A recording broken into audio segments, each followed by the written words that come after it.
सारी सारी रात के जागरण होते हैं, बड़ी गावा बजाई होती है, लेकिन सबका उद्देश्य एक ही होता है।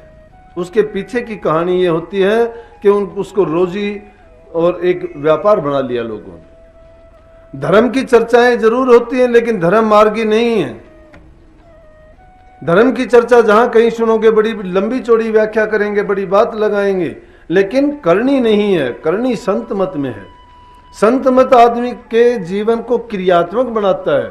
वो कहता है कि जो तुम अपने जीवन को क्रियात्मक जब तक नहीं बनाओगे तो इन झूठी बातों से कुछ नहीं मिलना, कुछ आना जाना नहीं है। और अगर क्रियात्मक बना लिया तो तुम इसी जीवन में समझ जाओगे। अब तुम किताबों की लेखी सुनी सुनाई बातों को सुनते हो, इधर से उठाई उधर रख देते हो, लेकिन तुम्हारे मन के ऊपर कोई असर नहीं पड़ता। मन के ऊपर असर पड़ता तो हमारा जीवन ये नहीं होता। फिर तो हम संतों की तरह से हमारे अंदर लापरवाही होती, बेपरवाही होती। संत डरते नहीं हैं। हम तो बहुत से डरते हुए फिरते हैं कि कोई हमें मार ना दे। अरे मरने का डर किस चीज का है? जो पैदा हुआ है उसके लिए जरूरी है वो खत्म हो जाएगा। जो बनता है वो जरूर बिगड़ता है, लेकिन बिगड़ना क्या है? एक तो कुम्हार जिस बर्तन को बनाता है, बनाते बनाते ही वो टूट जाता है, उसको उठा के एक तरफ पटक देता है। या बनने के बाद भी वो जब उसको थोड़ा ठेस लगती है, उसमें दरार आ जाती है, तो भी वो बेकार हो जाता है। या उसको बनने के बाद भी ठीक होता, आग में रखता है और उसमें भी कच्चा रह जाता है, तो भी वो बेकार हो जाता है। सही कीमत कौन सा पाता है? जो अंत समय तक अपनी सभी इन स्टेजों से गुजर के अपने आप को साबित कर देता है। वो अच्छे काम में, कोई पानी डालने के, कोई दूध डालने के, कोई घी डालने के लिए काम में आता है, लेकिन उसका जो जिस मतलब के लिए बनाया गया था उस मतलब में वो सफल हो जाता है। इसी प्रकार से ये कितने खिलौने बनाए गए हैं और इनमें से कितने सफल हो पाते हैं। मनुष्य के जीवन का उद्देश्य था कि इसी संतों ने तुलना की है कि गुरु कुम्हार शिष्य कुंभर घड़ घड़ काटे खोट। सतगुरु हमारे खोटों को निकालता है, लेकिन गुरु के पास जाते नहीं, गुरु की बात सुनते नहीं, अमल उस पर करते नहीं, जीवन को क्रियात्मक बनाते नहीं है। बातों को सुन जरूर लेते हैं, सुनने में कोई दोष नहीं है, क्योंकि हमने आदत ऐसी बना ली। जिस प्रकार से दुनियादारी की लौकिक भक्ति है, पूजा करते हैं लोग, यज्ञ करते हैं लोग, कथा बांसते हैं लोग, बड़ी बात आपको सुनेंगे, सुबह 4 बजे बड़ी आरतियां उतारते हैं लोग, लेकिन जीवन में क्या है? कुछ नहीं है। जीवन में क्यों नहीं है? कि वो बातें चंद मिनटों के लिए, कुछ घंटों के लिए होती हैं, उसके बाद तो उनका जीवन वही का वही है। जीवन में उन्होंने उन चीजों को अपनाया नहीं है। जब तक हम उन चीजों को अपना के उस जीवन को उसके अनुसार नहीं बना लेते, तब तक हमें उसका पूर्ण लाभ नहीं मिल सकता। इसीलिए संतों ने कहा, भाई कि तू संतों से वो मार्ग ले। दुनियादारी में घूमने के लिए, दुनियादारी की चीजों को परखने के लिए परमात्मा ने इस इंसान को 9 इंद्रियां दी हैं, 10 इंद्रियां दी हैं, और 10 इंद्रियों में 9 द्वारों से इस शरीर की सारे सुख सुविधाएं, आनंद, जो जीवन यापन के साधन है, सभी प्राप्त हैं। लेकिन जिससे तुम्हारा उद्देश्य पूर्ण होगा वो गुप्त रखा गया है। वो गुप्त किस लिए रखा गया है? वो इसलिए कि सबसे जो कीमती चीज होती है, इंसान उसको बहुत छिपा के रखता है। प्रभु ने भी ये किया है कि वो चीज हमारे अंदर ही है, लेकिन उसको गुप्त रूप से रख के और उस गुप्त रास्ते से ही उस पर पहुंचा जा सकता है। लेकिन हम तो छोटी मोटी चीज, जो बाहर की चीज है, उनको ही हासिल करने में लगे रहे, मन और माया के खेल में ऐसे उलझे कि उस रास्ते को खोजने की कभी सोची ही नहीं। 10 द्वारों में से 9 द्वारे, 2 आंखें, नाक और कान 6, 7वां मुंह, दोनों इंद्रियां, ये 9 द्वार सब खुले हैं। सारे शरीर के काम आते हैं। कुछ इसका सामान अंदर ले जाने के लिए, शरीर को सही ढंग से चलाने के लिए, और कुछ जो चीज वेस्टेज हो जाती है, जो काम की नहीं होती, उसको बाहर निकालने के लिए है। लेकिन ये तो आना जाना दुनियादारी में जिस तरह से है उसी प्रकार का रहा। लेकिन जो 10वीं गली है, जो 10वां द्वार है, वो गुप्त है, ऊपर की तरफ जाता है। उसको सिर्फ गुरुमुख और गुरु के शिष्य ही खोज पाते हैं। कहने को तो बड़ी बातें लगाएंगे कि 10वें द्वार में नहीं पहुंचे, रे 10वें द्वार में पहुंच जाओगे तब भी आपको कुछ नहीं मिलने का। 10वां द्वारा तो ऊपर की तरफ जरूर है, जान भी जाओगे, समझते भी हो, और गुरु दीक्षा के समय आपको बताता भी है।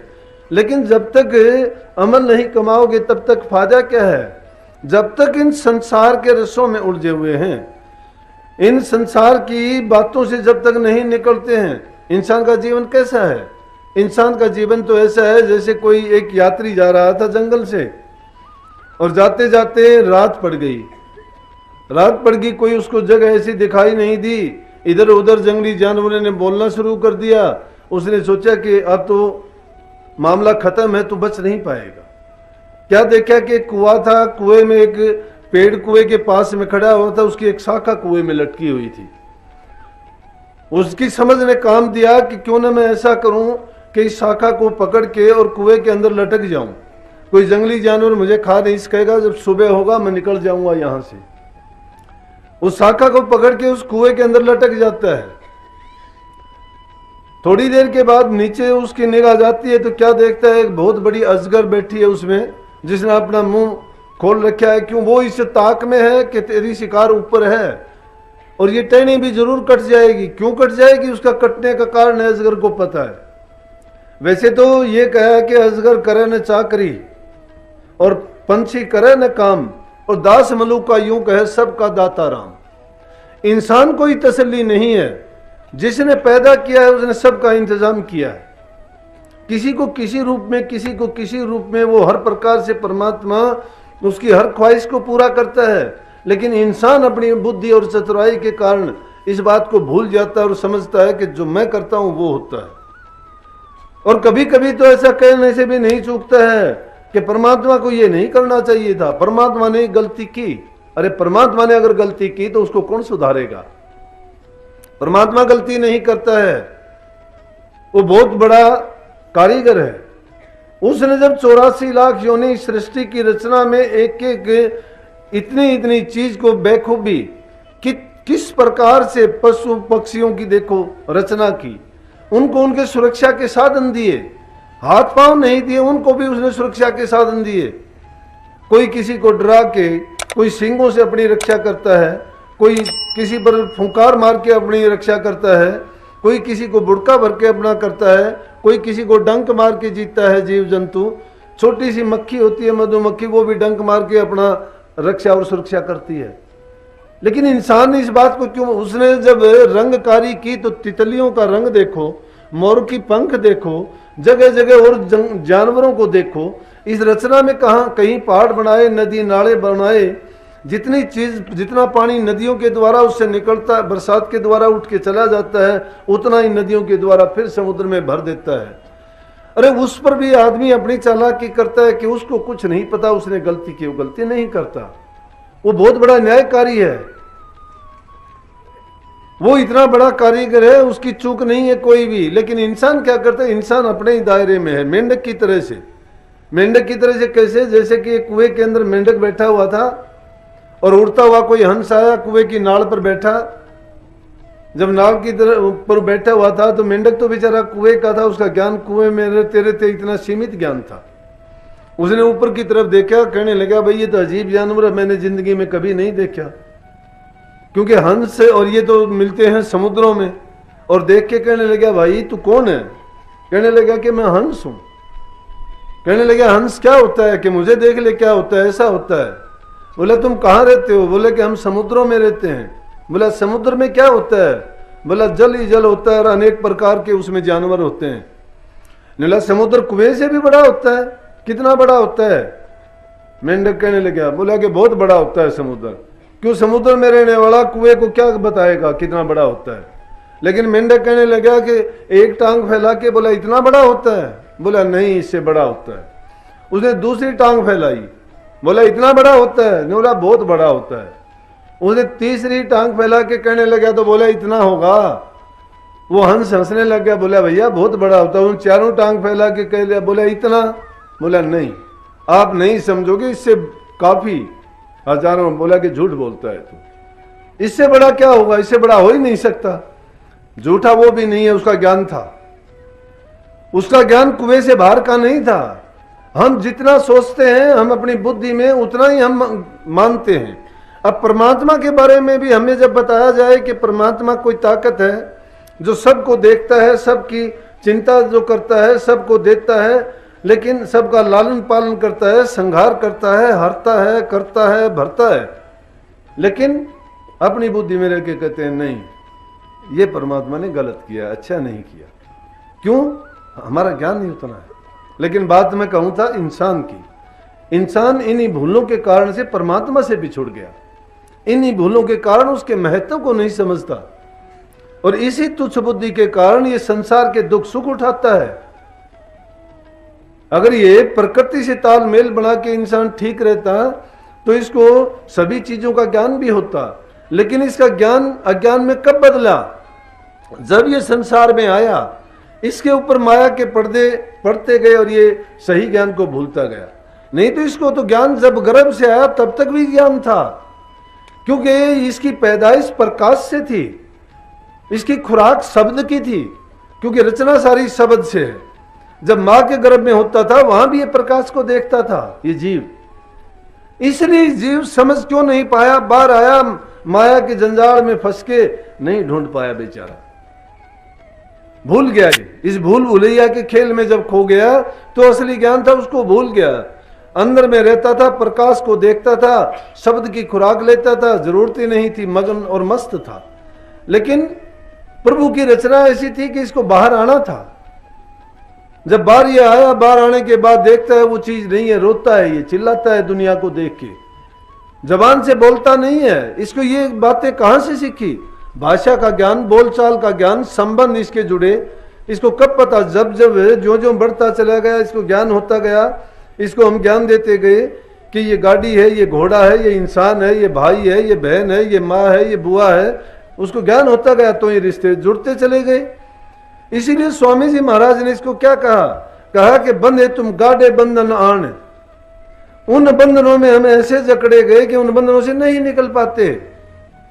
और वो बंधन कैसे? पहला बंधन पड़ा देखा, दूसरा तिरिया जान, तीसरा बंधन पुत्र विचारो, चौथा नाती मान, नाती के कई नाती होवे, फिर कहो रहा कौन ठिकान।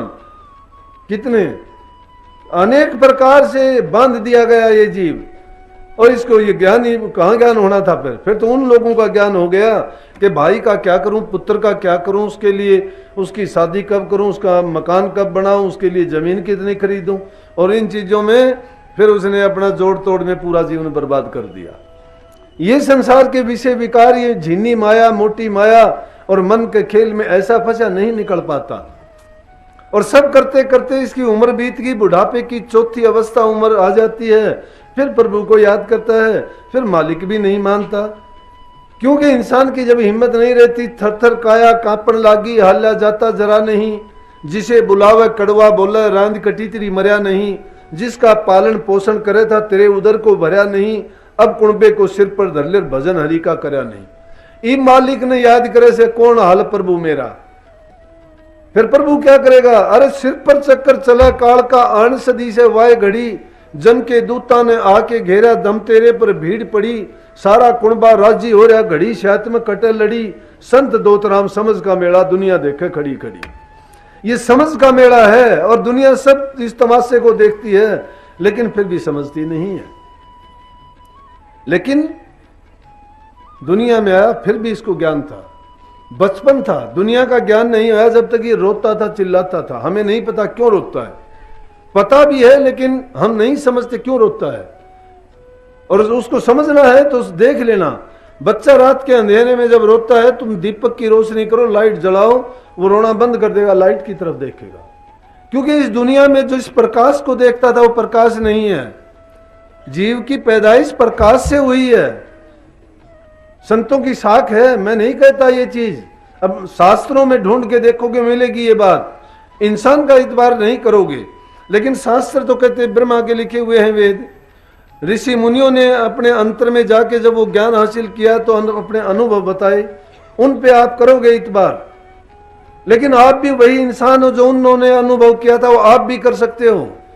आप भी गुरु से दीक्षा लेके नाम की कमाई करोगे, अभ्यास करोगे, मन और इंद्रियों को रोक के अंदर में एकाग्रचित होके जब तुम उस दसम द्वार की तरफ बढ़ोगे, उस ज्ञान को प्राप्त करते चले जाओगे, आपको सच्चाई मिलती चली जाएगी, अज्ञान के पर्दे हटते चले जाएंगे। लेकिन कब हटेंगे? वो उस इंसान की तरह से तो हटेंगे नहीं कि जिस तरह से उस शाखा पकड़ के उसके अंदर तो लटक गया और अपने आप को सुरक्षित समझने लग गया। लेकिन इतनी देर में क्या देखता है कि भय उसको भी लगता है कि अगर शाख छूटी मेरे से, मैं नीचे गिरा, अजगर मेरे को खा लेगा और मेरी जीवन लीला खत्म हो जाएगी। जिससे बचना चाहता था वो आकाश से गिरा तो खजूर में अटका, मौत सामने ही खड़ी है। लेकिन थोड़ी देर में क्या देखता है, ऊपर एक मधुमक्खी का छत्ता लगा हुआ था और शाखा के पकड़ने से उसमें छेद हो गया। छेद होने के कारण उससे शहद टपकता है और जब वो शहद टपकते हुए उसके मुंह पर गिरा, उसने जीभ से उसको चाटा तो उसमें आनंद आया और उसको ऐसा वो खाने लग गया, बोला कि ये तो परमात्मा ने अच्छा किया, भूख भी खत्म हो जाएगी, जान भी बच जाएगी। ऊपर से उसको शहद मिलता गया, वो उसको चाटता रहा, अब मौत का भय उसको नहीं रहा। लेकिन दूसरी तरफ उसको जो अज्ञात भय था वो उससे हटा नहीं था, वो अपना काम कर रहा था। दो चूहे उस टहनी को कुतर रहे थे और उन दो चूहों में एक काला था और एक सफेद चूहा था। अब वो दोनों चूहे उसको कुतर रहे थे। थोड़ी देर के बाद में क्या हुआ कि उन दोनों चूहे ने कुतरते कुतरते उसको पूरा कुतर दिया। वो धड़ाम देसी गिरा और अजगर ने उसका भोजन कर लिया, उसकी जीवन लीला खत्म भी होगी। संसार के विषय विकारों में पड़ के हम सभी इंसान ऐसा करते हैं।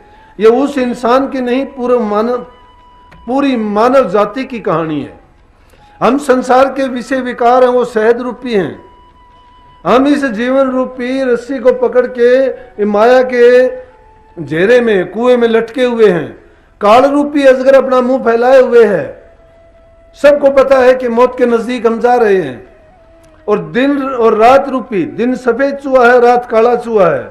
वो दोनों हमारे जीवन रूपी रस्सी को, शाखा को काट रहे हैं और वो काटते काटते एक दिन इसको कुतर के अलग कर देंगे पेड़ से और हम धड़ाम देसी गिरेंगे और काल के मुंह में चले जाएंगे और हमारे जीवन का उद्देश्य जो है वो अधूरा ही रह जाएगा। प्रेमियों, आज संतों की कमी है, जीवों को सत्संग नहीं मिलते। जहां कहीं जाओगे आपको नाच कूद, तमाशे, ताली पीटना, नाचना कूदना और दूसरे बहुत मिल जाएंगे। लेकिन जो यथार्थ सत्संग है, जो रूहानियत का सत्संग है, जो जीव के कल्याण का मार्ग है, वो नहीं बताने वाला।